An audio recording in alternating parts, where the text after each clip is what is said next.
పిల్లలారా, welcome to Big Sound channel. ఈరోజు మనం 3వ తరగతిలోని తెలుగు వాచకంలోని 9వ పాఠ్యాంశమైనటువంటి తొలి పండుగ పాఠ్యాంశం తెలుసుకుందాం.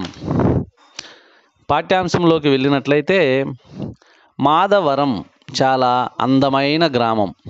ఆ ఊరి చివరన ఉండే తాతల నాటి వేప చెట్టు ఆ గ్రామానికే అందం.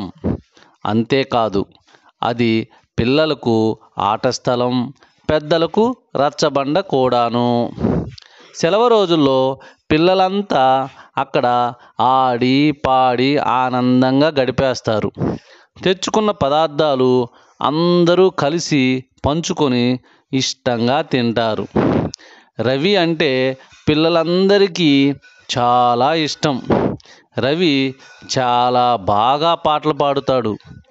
అయితే రవి నడవలేడు. వాళ్ళ అక్క లత రవిని చక్రాల కుర్చీలో అక్కడికి తీసుకుని వస్తూ ఉండేది. ఆ రోజు సెలవు కావడంతో ఆనంద్, శామ్యూలు వేప చెట్టు కిందకు చేరారు. వాళ్ళిద్దరూ తమ మిత్రుల రాక కోసం ఎదురు చూస్తున్నారు. వసంత ఋతువు కావడంతో వేపపూత రాలి నేలంతా తెల్లగా పరుచుకొని ఉంది. ఆ పక్కనే ఉన్న మామిడి చెట్టుకు గుత్తులు గుత్తులుగా కాయలు వేలాడుతూ కమ్మని వాసననిస్తున్నాయి. అదిగో లత, రవి వస్తున్నారా అన్నాడు ఆనంద్. వాళ్ళు బుట్టలో ఏవో తెస్తున్నారా అన్నాడు శామ్యూలు. లత రవిని అక్కడికి చక్రాల కుర్చీలో తీసుకుని వచ్చింది. ఏం చేస్తున్నారా, ఏం తెచ్చారు మీరు అని అడిగింది లత శామ్యూల్ని. నేను బెల్లం బుక్కలు తెచ్చానక్క. ఆనంద్ జామకాయలు తెచ్చాడు. ఇంతకు మీరేం తెచ్చారు అని అడిగాడు శామ్యూల్ వాళ్ళ బుట్టల వైపు చూస్తూ. చాలా తెచ్చాం, కూర్చోండి అన్నాడు రవి. ఆనంద్ గబగబా వెళ్ళి ఆ పక్కనే రాలిన బాదం ఆకులు ఏరుకొచ్చాడు. వాటిని పక్కన ఉన్న పొలంలోని పంపు నీటిలో కడిగి తెచ్చాడు శామ్యూలు. ఆకులు పరుచుకొని తెచ్చుకున్న పదార్థాలు పంచుకోసాగారు మిత్రులు. అబ్బా, పూర్ణం బూరెలు, గారెలు, పరమాన్నం నాకు ఎంత ఇష్టమో అన్నాడు ఆనంద్. ఈరోజు ఉగాది పండుగ కదా, మా అమ్మ చేసింది. వీటన్నిటికంటే ముందు ఉగాది పచ్చడి తినాలి అంటూ గిన్నె మూత తీసి అందరికీ తలా కొంచెం పంచాడు రవి. అరే, భలే ఉందే ఉగాది పచ్చడి, తీయ తీయగా, పుల్ల పుల్లగా, చేదు చేదుగా అంటూ లొట్టలు వేశాడు శామ్యూల్. అప్పుడే పక్కనే ఉన్న పొలంలో పని పూర్తి చేసుకొని చెట్టు కిందికి చేరాడు రంగయ్య తాత. తాత, చేతులు కడుక్కో, నీకు ఉగాది పచ్చడి పెడతాను. తరువాత పూర్ణాలు, గారెలు కూడా పెడతాను అంది లత. రంగయ్య తాత చేతులు కడుక్కొని లత పెట్టిన పచ్చడి తిన్నాడు. నా బంగారు తల్లివమ్మ, పచ్చడి చాలా బాగుంది అని మెచ్చుకున్నాడు. ఇంతకీ పిల్లలు, ఉగాది పచ్చడి ఎందుకు చేస్తారో మీకు తెలుసా అని అడిగాడు రంగయ్య తాత. తెలీదు తాత, నువ్వే చెప్పు అన్నాడు శామ్యూల్. ఉగాది తెలుగువారి తొలి పండుగ. ఈ పండుగతోనే తెలుగు సంవత్సరం మొదలవుతుంది. అందుకే దీనిని తెలుగు సంవత్సరాది అని, యుగాది అని పిలుస్తాము అని అన్నాడు. పచ్చడి గురించి చెప్పు తాత అని అడిగాడు ఆనంద్ మధ్యలో కల్పించుకుంటూ.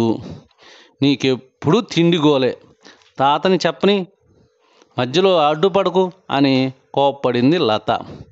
తాతతో సహా వారంతా నవ్వారు ఆ మాటకి.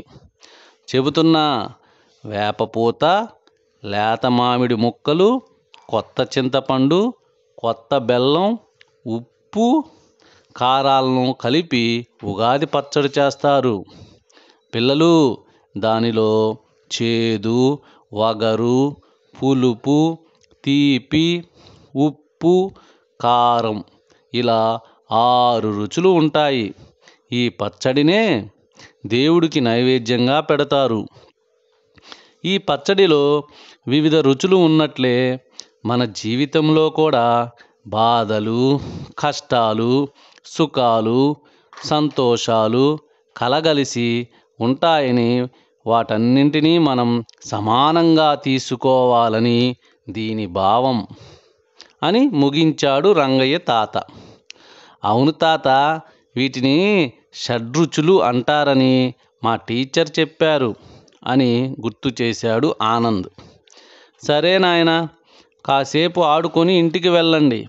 పండుగంటే ఆనందాన్ని అందరితో పంచుకోవడమే అంటూ అక్కడి నుంచి లేచిపోయాడు రంగయ్య తాత. ఆ తరువాత కొద్దిసేపు ఆటలతో పాటలతో గడిపారు.